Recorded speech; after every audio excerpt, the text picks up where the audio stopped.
երևի խոսենք ԲՀԿ-ից մանդատներ գողանալուց, հա, ճիշտ բառը էդ է։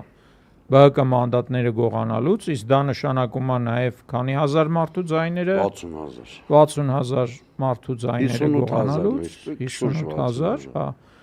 Դե մենք այդ հաշվարկի վրա արդեն չենք էլ կարա ինչ որ ասենք 58,000 կարող է ավել է։ Կարող է 70,000 են գողացել։ Ուղղակի ինքեսն ուրիշ ճանապարհով են տարել, հա։ Ինչ որ ոնց էր Excel-ի վանդակները շեղվում էին, ինչ որ ձեները գնում էին ուրիշտեղ եւ այլն։ Սուրեն ջան, նախ շնորհակալություն այս ժամին միանալու համար, իրականում հարցերը շատ են, մանավանդ կապված Ծառուկյանի շուրջ ստեղծված իրավիճակով, 2 օր շարունակ ամբողջ հանրությունն է ուշադիր հետևում այդ զարգացումներին, ասպես ասած, որպես ներսի մարդ,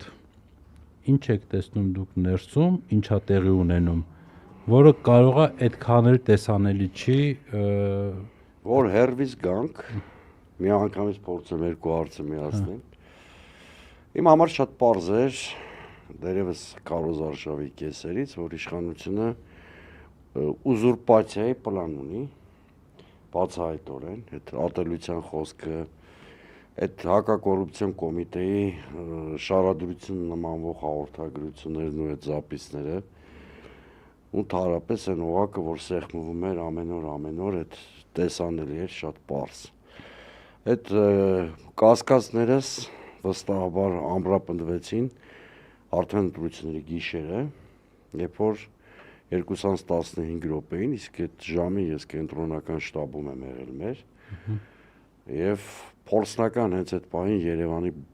տեղամասերի մեծ մասի հետ իմ խնդրանքով նաեւ գործընկերներս կապվեցին, հաշվարկ ընթանում էր բոլոր խոշոր տեղամասերում, հավարտված չէր։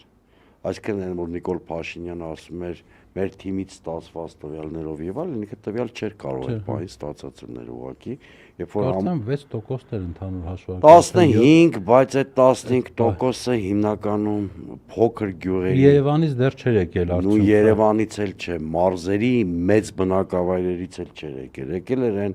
փոքր գյուղերը, որոնք որովհետեւ 95-ից ընտրական գործընթացի փորձ ունեմ, այդ փոքր գյուղերի տվյալները չեն որպես կանոն որոշիչ չեն լինում, պատկեր։ Օրինակ այդ պահին ԲՀԿ-ն 7% ուներ։ Բայց քարոզչական առումով աշխատում են, չէ՞, ցույց տա որ այո, այս պահին այսքան ամշակած, որտեղ այնտեղ մեդիագրագիտությունը հարգանքով հանդերձ այդ գյուղերի մեր հայրենակիցների նկատմամբ բավականին ցածր է լինում, եւ վարչական ռեսուրսը ամենաէֆեկտիվն է աշխատում, հա։ Եվ այդ պահին արդեն իմ համար պարզ է, որ իշխանության ուզուրպացիայի պլան աշխատում, Նիկոլ Փաշինյանը ինքնահռչակվում, այլ խոսքով հաստատ թագավոր չի դառնում, բայց օրինակ ինքնահռչակ Գենոքավանցի դառնում է հենց այդ պահին։ Ու իմ համար պարզ էր, որ ինչ-որ մանիպուլյացիաները սրանով չեն ավարտվելու։ Երբ որ մենք բոլոր 2005 տեղամասերի արդյունքները ամփոփեցինք մեր շտաբում, իհարկե խորի հաստատություն ապրեցինք, որտեղ մեր տվյալներով հավաքել ենք 4.4%, անցողիկությունը հաղթահարել ենք, բայց մեր սպասելիքներից շատ ավելի համեստ ցուցանիշ էր։ Բայց ի զարմանս մեծ հնչեց ԿՀ-ի այդ բանը, որ չենք հաղթահարել։ Այդ իրականում մեր հասարակության մեծ մասին թվում է, որ մի քանի հազար հետո էլ որ տեղամասերը չեղարկեցին, մարդիկ ասում են դա 2-3 տեղամասի խնդիր է։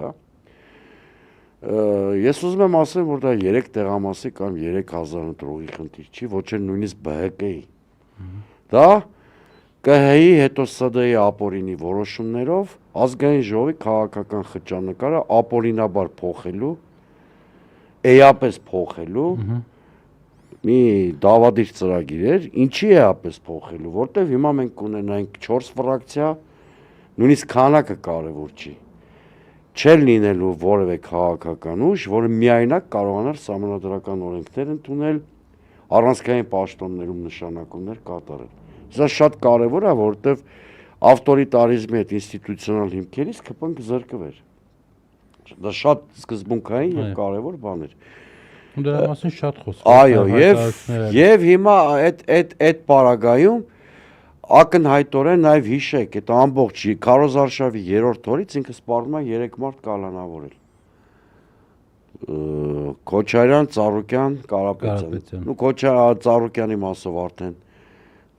կատարված է, հետո ընտրություններից անմիջապես հետո ուզում եմ հիշեցնեմ այն բեմականացումները, որ եղան Ծառուկյանին օդանավականից չթողեցին դուրս չնայած արգելք չկար, Քոչարյանին չթողեցին դուրս արգելք չկար։ Ես 90, ինչպես ասեցի, մոտավորապես 30 տարի տարբեր կարգավիճակներով ընտրական գործընթացի մեջ եղել եմ։ Ինչ այլանդակություն ասես տեսել եմ։ Բայց այս կարգի համակարգային կեղծիք